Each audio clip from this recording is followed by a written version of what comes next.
ونعوذ بالله من شرور أنفسنا ومن سيئات أعمالنا.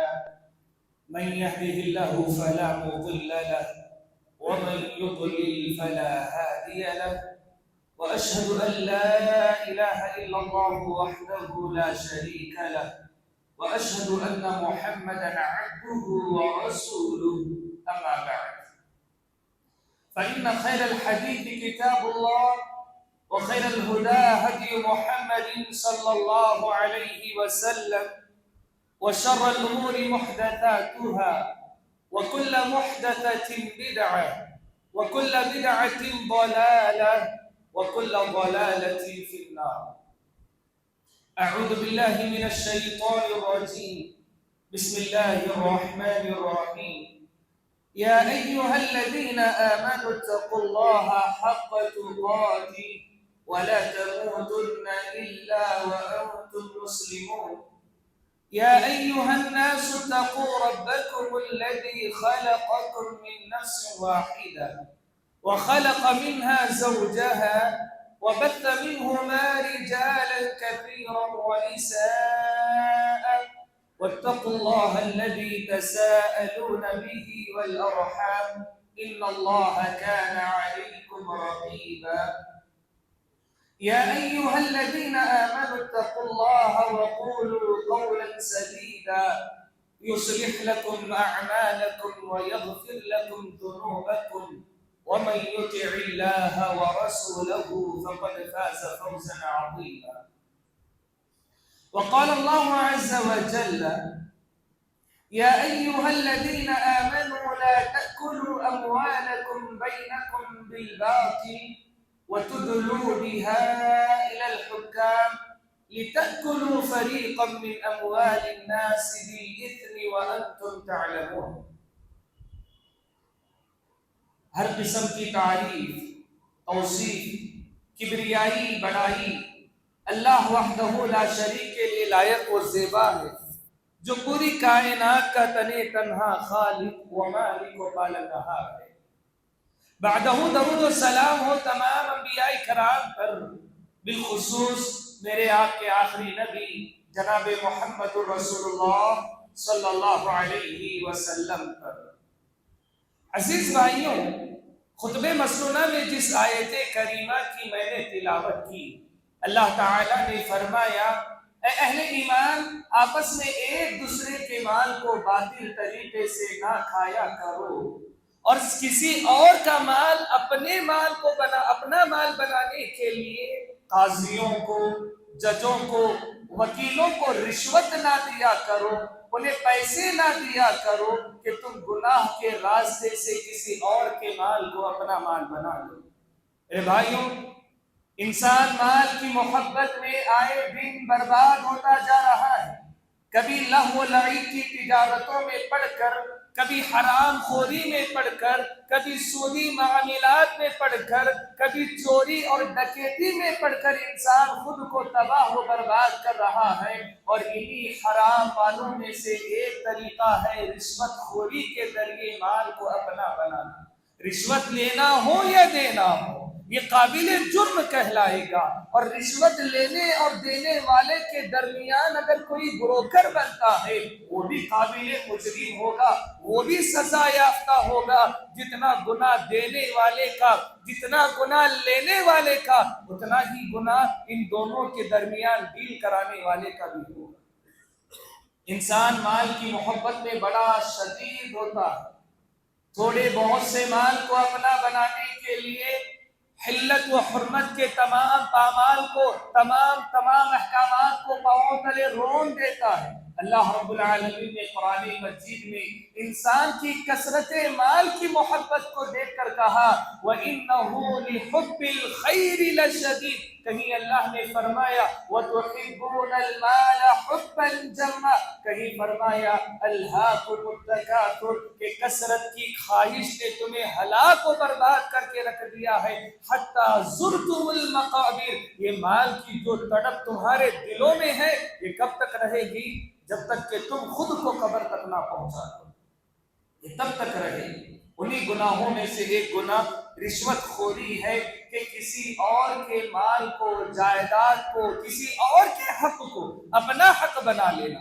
رشوت دراصل کیا ہے؟ میں ایک صلاحیت مند انسان نہیں ہوں، میں ایک قابل انسان نہیں ہوں، میرے اندر وہ ہنر نہیں پایا جاتا، میں اس عہدے کو حاصل کرنے کے لیے، اس مقام کو حاصل کرنے کے لیے، اس کرسی کو حاصل کرنے کے لیے جس کے حقدار ہزاروں موجود ہیں، مجھ سے زیادہ لائق ہے، مجھ سے زیادہ فائق ہے، مجھ سے زیادہ بہتر ہے، وہ اس کام کو مجھ سے اچھے طریقے سے انجام دے سکتے ہیں، لیکن نہیں، مجھے وہ کرسی چاہیے، مجھے وہ عہدہ چاہیے، مجھے وہ مقام و مرتبہ چاہیے۔ کیا کرتے ہیں؟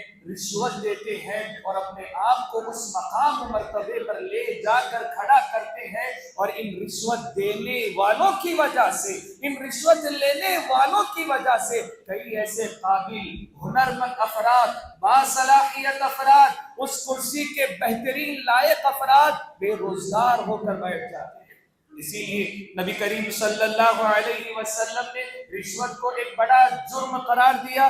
آپ صلی اللہ علیہ وسلم نے فرمایا لعن اللہ الراشی والمرتشی، لعنت اللہ الراشی والمرتشی، کہ اللہ کی لعنت ہے رشوت لینے والے پر، رشوت دینے والے پر، اللہ ہی کی لعنت نہیں۔ پیارے نبی صلی اللہ علیہ وسلم سے حضرت عمر بن عاص نقل کرتے ہیں، کہتے ہیں لعن اللہ الراشی والمرتشی، اللہ کے لعنت کے ساتھ وہ انسان نبی محترم صلی اللہ علیہ وسلم کی لعنت کا مستحق بن جاتا ہے جو رشوت دیتا ہے یا رشوت لیتا ہے یا ان دونوں کے درمیان بروکری کا کام انجام دیتا ہے۔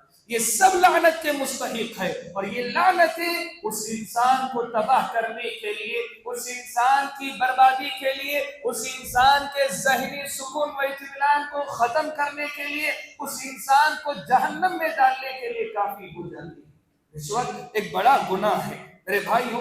اللہ تعالیٰ نے قرآن مجید میں یہودیوں کا تذکرہ فرمایا، کہا کہ یہ یہودی رشوت لیا کرتے۔ نبی محترم صلی اللہ علیہ وسلم سے کہا گیا سماعون للکذب اکالون للسحت، یہ جھوٹ بولتے ہیں، یہ حرام خوری کرتے ہیں۔ مفسرین لکھتے ہیں کہ یہ رشوت کا مال لے کر اللہ تعالیٰ کے احکامات کو، اللہ تعالیٰ کے باتوں کو چھپایا کرتے تھے، اور عدل و انصاف کی جگہ ظلم و ارتکاب کو کیا کرتے تھے۔ چنانچہ اللہ نے ایک اور مقام پر انہی یہودیوں کی رشوت خوری کا تذکرہ کرتے ہوئے کہا ان الذين يكتمون ما انزل الله من الكتاب ويشترون به ثمنا قليلا اولئك ما يأكلون في بطونهم الا النار ولا يكلمهم الله ولا يوم القيامة ولا يزكيهم ولهم عذاب أليم۔ یقیناً وہ لوگ جو اللہ تعالیٰ کے احکامات کو چھپا کر رکھتے ہیں، چند پیسوں کے بدلے، چند روپیوں کے بدلے اللہ تعالیٰ کے احکامات کو بدل کر رکھ دیتے ہیں، اللہ تعالیٰ کہتا ہے وہ پیسے نہیں ہے، وہ جہنم کی آگ ہے جو اپنے پیٹوں میں ڈال رہے ہیں۔ یہ رشوت ان کے لیے جہنم کی آگ بنے گی جو جس کو وہ اپنے پیٹ میں ڈال رہے ہیں۔ اتنا ہی نہیں، اللہ کہتا ہے میں انہیں قیامت کے دن ان کے اس رشوت خوری کی گناہ سے پاک بھی نہیں کروں گا، ان سے بات بھی نہیں کروں گا، اور انہیں دردناک عذاب دیا جائے گا۔ یہودی کیا کرتے تھے؟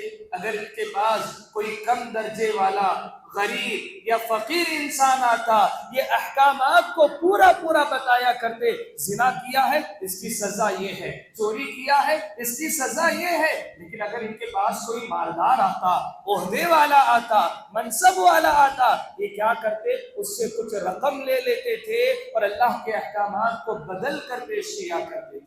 یہی رشوت خوری ہے۔ اللہ کے نبی صلی اللہ علیہ وسلم نے اسی رشوت خوری کو حرام قرار دیا۔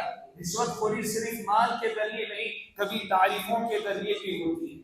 بعض لوگ تعریفوں کے پھول باندھ کر آپ کو سر چڑھاتے ہیں، اور آپ ان کی تعریفوں سے خوش ہو کر، ان کی محبت میں، ان کے ساتھ حسن سلوک کی چکر میں انہیں وہ مقام، انہیں وہ مرتبہ، انہیں وہ عہدہ عطا کرتے ہیں جس کا حقیقی حقدار کوئی اور۔ یہی وجہ ہے کہ نبی کریم صلی اللہ علیہ وسلم کے زمانے میں ایک مسئلہ آیا کہ فاطمہ نامی ایک خاتون نے چوری کی تھی. لوگوں نے سوچا یہ بڑے خاندان کی ہے, بڑی عزت دار خاتون ہے, اس خاتون کے ہاتھ کاٹے جائیں یہ کیسے مناسب ہے. اسامہ بن زید کو بھیجا کہ آپ ان سے بڑی محبت کرتے ہیں, آپ ان سے بڑا لگاؤ رکھتے ہیں, بڑی الفت ان سے پائی جاتی ہے, یہ جائیں گے تو نبی کریم صلی اللہ علیہ وسلم ہو سکتا ہے انہیں معاف کر دے یا ان کی سزا میں کوئی تخفیف کر دے. آپ صلی اللہ علیہ وسلم نے کیا کہا اس موقع پر؟ اسامہ بن زید کو تھوڑی سی ڈانٹ ڈپٹ کی اور کہا لو ان فاطمہ بنت محمد, اگر فاطمہ بنت محمد صلی اللہ علیہ وسلم کا مسئلہ ہوتا, وہ چوری کی ہوتی تو میں اس کا بھی ہاتھ کاٹ دیتا. یہ ہے اصل عدل و انصاف جو رشوت خوری کے نظام نے تباہ و برباد کر کے رکھ دیا ہے. میرے بھائیوں, رشوت خوری بہت سارے مقامات پر آج پائی جاتی ہے. چند ایک مقامات جس کے ہم مرتکب بن رہے ہیں میں آپ لوگوں کے سامنے ذکر کروں گا. اس سے پہلے یہ بتاؤں کہ یہ رشوت خوری ہمارے اعمال صالحہ کو برباد کرتی ہے. ہم رشوت خوری کے مرتکب بنتے ہیں, چاہے پیسے دینے میں ہو لینے میں ہو, ہمارے اعمال صالحہ برباد ہو. اللہ نے فرمایا یا ایھا الذین آمنوا کلوا من الطیبات واعملوا صالحا, اے اہل ایمان پاک چیزیں کھایا کرو, حلال روزی کھایا کرو اور نیکیاں کیا کرو. اگر حرام خوری کے ساتھ نیکی کرو گے اللہ تعالیٰ آپ کی نیکیوں کو قبول نہیں کرے گا, آپ کا روزہ قبول نہیں, آپ کی زکوٰۃ کا دینا قبول نہیں, آپ کی قرآن مجید کو پڑھنا قبول نہیں, آپ کی دعائیں کرنا قبول نہیں ہوگا. یہ مسئلہ ویسے ہی ہے جیسے نبی محترم صلی اللہ علیہ وسلم نے اس انسان سے متعلق کہا جو پراگندہ ہے, بال بکھرے ہوئے ہیں, ہاتھ سفر کی حالت میں ہے, ہاتھ اٹھا کر یا ربی کہہ کر پکارتا ہے. نبی محترم صلی اللہ علیہ وسلم نے کہا اللہ کیوں اس کی دعا قبول کرے گا؟ اس کا کھانا حرام ہے, اس کا پہننا حرام ہے, تو اس کی دعا کیوں قبول ہوگی؟ یہ رشوت خوری ہماری عبادتوں کو ایسے ہی برباد کر کے رکھ دے گی اور اللہ سے ایسے ہی دور کرے گی. آج جہاں پر رشوت خوری بہت زیادہ پائی جاتی ہے, جس کے مرتکب ہم بھی بنتے ہیں, وہ ہے عہدے اور مناصب, چاہے وہ حکومتی طور پر ہو, مساجد کے معاملے میں ہو, مدارس کے معاملے میں ہو. رشوت خوری نے عہدوں پر غلط لوگوں کو بٹا رکھا ہے. یہ ووٹ مانگنے والے لوگ یہ 500,000 روپے میں آپ کا ووٹ لے کر جاتے ہیں, ان کا وہ پیسے دینا رشوت ہے, آپ کا وہ پیسے لینا بھی حرام, یہ کسی طور پر بھی جائز نہیں ہے. اگر آپ نے ایسے کیا ہے, ایک لائق انسان تھا, ایک فائق انسان تھا جو حکومت کے نظام کو اس سے بہتر چلا سکتا تھا, لیکن محض آپ نے پیسوں کی لالچ میں یا کسی اور چیز کی وجہ سے اسے ووٹ دیا ہے, تو یہ رشوت خوری کی مرتکب ہے, یہ رشوت خوری ہے. آئندہ کبھی نہ ہو. یہ جہنم میں جہنم کی آگ کو پیٹ میں ڈالنے کے برابر ہے. یہ اللہ رب العالمین کی نظروں سے دور ہونے کے برابر ہے. یہ ہمارے حق میں جہنم کو لے کر آئے. اور نبی کریم صلی اللہ علیہ وسلم نے فرمایا قرب قیامت غیر ذمہ دار لوگ ہی ذمہ داری پر بیٹھ جائیں گے. وہ اہل نہیں ہوں گے اس ذمہ داری کے, وہ اس لائق نہیں ہوں گے, وہ اس فائق نہیں ہوں گے, لیکن انہیں ذمہ دار بنایا جائے گا. محض اس رشوت خوری کے نظام کے چلتے ہوئے آج تمام مقامات پر دیکھ لے ہر کوئی اس چیز میں ملوث ہو چکا ہے. جو عہدے پر بیٹھا ہے اس نے رشوت خوری کو اپنا مال بنا لیا ہے, اور اسی رشوت خوری کے مال سے وہ جیتا مرتا رہتا سہتا کپڑے پہنتا تمام اسی میں ہو. آپ نے فرمایا اذا وصل الامر الى غیر اہلی فانتظر الساعہ, جب دیکھو کہ معاملات غیر ذمہ دار لوگوں کے حوالے ہو رہے ہیں تب سمجھو کہ قرب قیامت کا وقت آ چکا ہے. اور رشوت خوری کے اس نظام کو دیکھ کر لگتا ہے کہ قرب قیامت آ چکی ہے. میرے بھائیوں, دوسرا مسئلہ یہ ہے کہ رشوت خوری ہمارے سیکیورٹی نظام یعنی پولیس کے دفاتر میں بھی پائی جا رہی ہے. کئی مقامات پر یہ ہو رہا ہے. اس کا بڑا نقصان کیا ہوتا ہے؟ کچھ مجرمین بچ جاتے ہیں, کچھ بڑے مجرمین بچ جاتے ہیں, کچھ چور بچ جاتے ہیں, کچھ قاتلین بچ جاتے ہیں, اور کچھ جنہوں نے افراد کرنے والے بچ جاتے ہیں. معاشرے میں ڈرگس کا نظام ہے، زنا عام ہوتا جا رہا ہے، پولیس انتظامیہ کا یہ کام تھا کہ ان تمام نشہ آور چیزوں کو وہ بند کرتی، وہ روک دیتی، چوری روک دیتی، زنا کو روک دیتی، لیکن یہ بڑے بڑے مجرمین کچھ مال پولیس کے حوالے کرتے ہیں، اپنے آپ کو بچا لیتے ہیں، محفوظ کر لیتے ہیں، جب وہ آزاد ہوتے ہیں پہلے سے بڑے جرم کا وہ ارتکاب کرنے لگ جاتے ہیں۔ یہ معاشرہ جو برباد ہو رہا ہے، آج گناہوں کے دہانے پر آ کر کھڑا ہے، یہ قتل و غارت گری جو عام ہو رہی ہے، یہ زنا، یہ چوری، یہ ڈکیتی جو عام ہو رہی ہے، یہ رشوت خوری کے نظام کا ایک بڑا وجہ ہے۔ دو طریقے سے رشوت خوری اس میں ہوتی ہے، پہلی تو یہ کہ مال کے ذریعے اپنے آپ کو محفوظ کرو، دوسرا یہ کہ جن بڑے بڑے لوگوں کو بڑی بڑی کرسیوں پر ہم نے رشوت دے کر بٹھایا تھا، 500,000 روپے میں اپنے ووٹ بیچ دیے تھے، ان کے کہنے پر یہ مجرمین آزاد ہو گئے۔ تمام مسئلہ پھر کر رشوت خوری پر گیا۔ یہ معاشرہ جو برباد ہو رہا ہے، اس کی وجہ دراصل ہم ہی بنتے جا رہے ہیں، ہم میں کا ہر کوئی اس کا کہیں نہ کہیں سے ذمہ دار بنتا جا رہا ہے۔ میرے بھائیوں، رشوت خوری کے مسئلے پر میں بیان کروں کہ تحفے قبول کرنا بھی بسا اوقات رشوت میں آ جاتا ہے۔ اللہ تعالیٰ نے آپ کو کوئی عہدہ دیا، مقام و مرتبہ دیا، اگر آپ نے کسی سے تحفہ لیا، نبی کریم صلی اللہ علیہ وسلم نے منع کیا، نہ لو، یہ رشوت خوری میں ہو سکتا ہے۔ آپ صلی اللہ علیہ وسلم زکوٰۃ کے اصول کرنے والوں کو بھیجا کرتے تھے، ایک صحابی کو آپ نے بھیجا، وہ صحابی گئے، بڑی ذمہ داری کا کام تھا، ہر گھر میں جاؤ، اس کے اونٹ گنو، اس کی بکریاں گنو، کتنی زکوٰۃ بنتی ہے، اس کے مال پر کتنی زکوٰۃ بنتی ہے، تمام حساب لگاؤ اور پھر اس سے زکوٰۃ وصول کرو۔ قریوں قریوں گاؤں گاؤں میں پھرنا تھا، وہ پھر کر آئے اور کہا کہ دیکھیں یہ زکوٰۃ کا مال ہے بیت المال کا، اور یہ لوگوں نے مجھے تحفے دیے ہیں۔ نبی کریم صلی اللہ علیہ وسلم نے فرمایا، کیا تم اپنے امی ابا کے گھر میں بیٹھتے، یہ تحفے تمہیں ملتے؟ نہیں ملتے۔ تو ذرا سوچو یہ تحفے دینے کی وجہ کیا ہے؟ کہیں نہ کہیں تحفہ دینے والا یہ چاہتا تھا کہ زکوٰۃ کا جو حساب میرے ساتھ لگایا جا رہا ہے کچھ رعایت اس میں ہو جائے، کچھ مال اس میں بچ جائے میرا۔ یہ کہیں نہ کہیں ایسا ہونے کا شک و انتباہ تھا، اسی لیے نبی کریم صلی اللہ علیہ وسلم نے انہیں دیے گئے تحفوں کو بھی واپس لے لیا اور اسے بھی بیت المال میں شامل کر دیا۔ عمر بن عبدالعزیز رحمۃ اللہ علیہ جب بادشاہ بنے، بڑے گورنر بنے، ایک آدمی بڑا تحفہ لے کر آیا ان کے پاس، بولا کہ تحفہ تم مجھے نہیں میرے عہدے کو دے رہے ہو، یہ میرا نہیں، اس پر بیت المال کا حق بنتا ہے۔ اگر میں ایک عام انسان ہوتا تو تمہارا تحفہ میرے پاس آتا ہی نہیں۔ تمہارا تحفہ دینا بھی رشوت ہے اور میرا لینا بھی رشوت میں ہی داخل ہوتا ہے۔ ایک واقعہ ہے ایسی ہی مذکور، اس کی سند میں نہیں جانتا۔ عمر بن خطاب رضی اللہ تعالی عنہ ایک مرتبہ کسی کو قاضی بنا کر روانہ کر رہے تھے، نصیحت کی، ہو سکتا ہے جب قضاءت کے مسند پر بیٹھو، فیصلہ کرنے کے لیے بیٹھ جاؤ، ایک آدمی آئے گا تمہیں سلام کرے گا، اچھی گفتگو کرے گا، ایک آدمی آئے گا وہ اچھی گفتگو نہیں کرے گا، ہو سکتا ہے تم اس کے سلام سے متاثر ہو کر اس کے حق میں فیصلہ کرو۔ بسا اوقات بعض باتیں بھی رشوت کا درجہ اختیار کر جاتی ہیں، تو بہرکیف ہمیں رشوت لینا ہی نہیں ہے۔ بہت سارے مسئلے، عدالتی نظام ہے ہمارا، وہاں پر بھی رشوت عام ہے، ہر فیصلے میں رشوت پائی جاتی ہے۔ کئی مسائل ایسے ہیں جن کے حل ہونے میں ہمارا مال ہے، ہمارا حق ہے، لیکن یہ عدالت والے رشوت کی وجہ سے، رشوت لینے کی جو عادت بنی ہوئی ہے ان کی، اس کی وجہ سے یہ معمولی فیصلوں پر بھی کبھی 100 200 تو کبھی 500 روپے کی رقم وصول کر لیتے ہیں۔ رشوت کا نظام دیکھیں، دفاتر پولیس میں، عدالتوں کے نظام میں، حکومت میں، ہر طرف رشوت ہی رشوت پایا جاتا ہے۔ یہ رشوت اتنا سنگین جرم ہے، کہتے ہیں کہ اگر آپ کسی مقام پر استاذ بنے ہو، پرنسپل بنے ہو، اور ایک بچہ لا کر آپ کو تحفہ دیتا ہے، آپ کے لیے تحفہ قبول کرنا جائز نہیں۔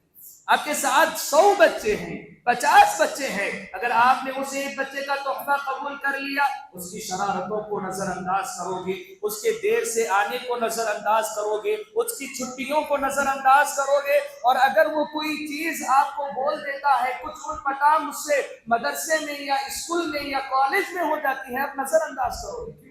اس کا ایک احسان آپ پر ہے کہ وہ آپ کو تحفہ لا کر دیا ہے، وہیں پر وہ بچہ جو آپ کو تحفے تحائف نہیں دیتا، اس کے ساتھ مسئلہ آپ کا الگ رہے گا۔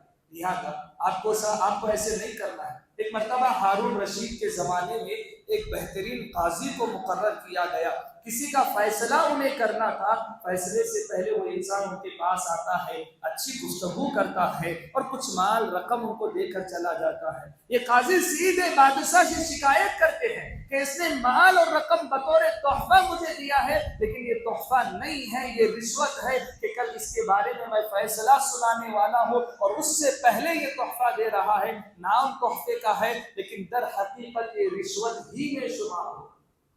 آپ بھی کہیں پر جائیں، کوئی عہدے والا منصب والا ہے، اگر آپ اس کی خوشی کے لیے، اس کی رضامندی کے لیے کہ آپ کے ساتھ معاملہ آسان ہو جائے، آپ کا معاملہ جلد نپٹ جائے، اس لیے آپ مال دیتے ہیں، تو یہ بھی رشوت خوری میں شمار ہو جائے گا۔ میرے بھائیوں، اسی رشوت خوری نے میڈیکل لائن کو بھی تباہ و برباد کر دیا ہے۔ ایک بچہ ہے، اچھا پڑھتا نہیں ہے، اس کے پاس صلاحیت نہیں ہے، اس کے پاس قابلیت نہیں ہے، لیکن ہاں میڈیکل لائن میں ہے، مال دے کر، دولت دے کر وہ سرٹیفکیٹ حاصل کر لیتا ہے، اور اس کے بعد کیا ہوتا ہے، وہ جس مقام پر جائے گا بیمار کو اور بیمار کرتا جائے گا، وہ مریض کو اور مریض کرتا جائے گا، کئی لوگ اس کے علاج کی وجہ سے مر جائیں گے۔ اسی میڈیکل لائن میں کچھ دوائیاں، کچھ گولیاں ایسی ہیں جنہوں نے حکاموں کو، بڑے بڑے آفیسروں کو جو بڑی بڑی کرسیوں پر بیٹھے ہیں ان لوگوں کو مال دیا، دولت دی، وہ دوائیاں جو بیرون ملک بین ہو چکی ہے، پابندی لگ چکی ہے، وہ ہندوستان میں بک رہی ہے۔ وجہ یہ ہے کہ ان لوگوں نے رشوت میں اپنا نام بنا لیا ہے، رشوت دی، بڑی بڑی رقمیں دی، 100 کروڑ 200 کروڑ یا اس سے بھی بڑا اماؤنٹ دے دیا، ان کی دوائیاں، ان کی گولیاں میڈیکل میں ملتی ہیں، ہم اسے کھاتے ہیں علاج سمجھ کر، جبکہ ان گولیوں کے اثرات اتنے برے طریقے سے انسانی جسم پر اثر انداز ہوتے ہیں کہ بیرون ملک ان دوائیوں کو بند کر دیا گیا، لیکن ہندوستان کے رائج صرف اسی رشوت خوری کا انجام ہے۔ یہی رشوت خوری جب ہمارے حکومت کے اسکولوں میں آ گئی تو کیا ہو گیا، ایک بڑا قابل انسان ہے، بہت بہترین ہنرمند ہے، بہترین طریقے سے بچوں کو پڑھانے کی صلاحیت رکھتا ہے، لیکن اس کو قبول نہیں کیا گیا، کیونکہ جب اسکولوں میں اپوائنٹمنٹ ہو رہا تھا، گورنمنٹ اسکولوں میں کس کو کیا انہوں نے، وہ جو 5 لاکھ لایا، 10 لاکھ لایا، 15 یا 20 لاکھ لایا، وہ جتنی بڑی رقم لایا اسے اتنی بڑی ٹیچر کی کرسی دے دی گئی۔ اب وہ خود بھی برباد ہو رہے ہیں اور ہمارے بچوں کو بھی برباد کر رہے ہیں، اسی لیے حکومتی اسکولوں میں تعلیم بھی اچھی نہیں ہو رہی۔ رشوت خوری کا یہ نظام پایا جاتا ہے، اور ایسا نہیں کہ کوئی اس سے نا واقف ہے، تمام اس سے واقف ہے، اور اس کا انجام بھی ہم تمام جان رہے ہیں۔ میرے بھائیوں، رشوت خوری کا ایک طریقہ یہ بھی ہے کہ رشوت خوری چاپلوسی کی شکل میں آتی ہے، لہذا ہمیں چاپلوسی بھی نہیں کرنی چاہیے کسی کی۔ اگر چاپلوسی ہم کر رہے ہیں تو کہیں نہ کہیں ہم اپنی چاپلوسی کے ذریعے اسے رشوت دے رہے ہیں، تو ہمیں اس سے بھی بچنا چاہیے۔ نبی کریم صلی اللہ علیہ وسلم نے یہ حکم کیوں دیا کہ کوئی تعریف کر رہا ہو تو اس کے منہ پر مٹی ڈال دو؟ حالانکہ نبی کریم صلی اللہ علیہ وسلم نے بسا اوقات خود تعریف کی، آپ کی تعریف کرنے کا مقصد حوصلہ افزائی تھی کہ یہ انسان جس راستے پر چل رہا ہے اسی راستے پر گامزن رہے یا اس سے بھی بہترین طریقہ اپنا لے، اس لیے نبی کریم صلی اللہ علیہ وسلم نے تعریف کی۔ اس غرض سے تعریف کی جاتی ہے، کوئی حرج کی بات نہیں ہے، لیکن ہاں جب امیروں کی تعریف ہو رہی ہو، عہدے داروں کی تعریف ہو رہی ہو تو سمجھو کہ معاملہ گڑبڑ ہے، یہ چاپلوسی ہے، اور یہ اپنے تعریفوں کے پھول سے، اپنی چاپلوسی سے اسے رشوت دینے کی کوشش کر رہا ہے۔ کہتے ہیں مقداد رضی اللہ تعالی عنہ ایک مرتبہ ایک کسی مجلس میں بیٹھے ہیں، اسی مجلس میں ایک انسان جو عہدے دار ہے اس کی تعریف کرنے لگا، تو مقداد نے مٹی اٹھائی اور اس کے منہ پر مارنے شروع کی اور کہا کہ نبی کریم صلی اللہ علیہ وسلم نے ہمیں یہی کرنے کا حکم دیا ہے۔ بہرکیف رشوت خوری ہمارے نظام کو تباہ و برباد کر رہی ہے۔ آپ لوگوں کے ذہن میں ایک سوال امن رہا ہوگا کہ رشوت خوری ایک گناہ ہے، دینا ایک گناہ ہے، لینا ایک گناہ ہے، بروکر بننا بھی اس میں بڑا گناہ ہے، تو بہت سارے معاملات ایسے ہیں ہمارے جو ہندوستان میں رشوت خوری کے نظام نے اتنا پکڑ لیا ہے کہ ہمارا وہ معاملہ بنے گا ہی نہیں رشوت خوری کے برابر۔ جیسے لائسنس بنانا ہو یا زمینوں کا مسئلہ ہو یا عدالت کا مسئلہ ہو، ان تمام مسائل میں ہمیں بہر کیف رشوت دینی ہی پڑے گی، تبھی جا کر ہمارے مسئلے حل ہوں گے، اس کے بغیر حل ہی نہیں ہوں گے۔ یہ نظام بن چکا ہے اور اس نظام کے بغیر ہندوستان میں رہنا، اپنے کام بنانا بھی اب مشکل ہو چکا ہے۔ تب اہل علم کہتے ہیں کہ اگر حق آپ کا ہو، آپ جانتے ہو کہ آپ اس کے حقدار ہیں، آپ کی زمین ہے، آپ کا مقام و مرتبہ ہے، لیکن یہ سامنے جو رشوت خور بیٹھا ہوا ہے، اسے رشوت لینے کی اتنی عادت بن چکی ہے کہ حقدار کو اس کا حق نہیں دیتا، تب آپ کو اجازت ہے کہ اپنے حق کو اپنا بنانے کے لیے رشوت دو گے تو پھر یہ گناہ میں شامل نہیں ہے۔ اپنے حق کو اپنا بنانے کے لیے، کسی اور کے حق کو اپنا بنانے کے لیے کرو گے تو پھر یہ رشوت خوری میں ہی شامل ہوگا۔ بہرکیف رشوت خوری معاشرے کا ایک سنگین جرم ہے جو معاشرے کو تباہ و برباد کر رہا ہے۔ ہزاروں قابل مند افراد، صلاحیت مند افراد، ہنرمند افراد جو بہت زیادہ لائق و فائق تھے، وہ محض اس رشوت خوری کی وجہ سے اب بچڑے لوگوں میں زندگی گزار رہے ہیں۔ وہیں کچھ نااہل، نالائق، جنہیں لکھنا اور پڑھنا نہیں آتا، جو اس عہدے کے لائق نہیں ہے، بڑی بڑی رقم دے کر کسی پولیس کے دفتر میں بیٹھے ہیں، کہیں عدالتی نظام میں بیٹھے ہوئے ہیں، کہیں کسی اور محکمے میں جا کر بیٹھے ہیں، یہ کبیرہ گناہوں میں شامل ہوتا ہے۔ نہ ہم یہ کریں گے اور نہ ہی اپنے بچوں کے لیے کبھی یہ چیز کریں گے کہ میرا بچہ ہے، سرکاری نوکری مل رہی ہے، ہم نے بڑی رشوت دی۔ نہیں، ہو سکتا وہ لائق نہ ہو اور اس سے زیادہ لائق اس کرسی کے ہزاروں افراد ہو۔ لگتا ہے حق ہے رشوت خوری کے بغیر نہیں ہو رہا ہے، تب یہ مسئلہ الگ ہے، لیکن اس سے زیادہ لائق افراد ہو تو پھر آپ کو اس کی اجازت نہیں ہے۔ ویسے بھی اگر ہم تمام مل کر رشوت دینا بند کر دیں گے تو حکومت اپنا کام نہیں بند کرے گی، اسے جاری ہی رکھنا پڑے گا۔ ایسے نہیں کہ اب تمام لوگ رشوت کے بغیر لائسنس نہیں بنائیں گے، ہم بنائیں گے نہیں، رشوت دیں گے نہیں، تمام مل کر اتفاق کر رہے ہیں۔ ایسے نہیں کہ حکومت لائسنس بنانا ہی بند کر دے گی، وہ بنائے گی لائسنس۔ میں لائسنس کا ذکر اس لیے کر رہا ہوں کیونکہ میں بنایا، اسی مسئلے میں میں بھی رشوت کا شکار ہو چکا، لیکن حق تھا، دینا پڑا، مجبوری تھی، دے دی۔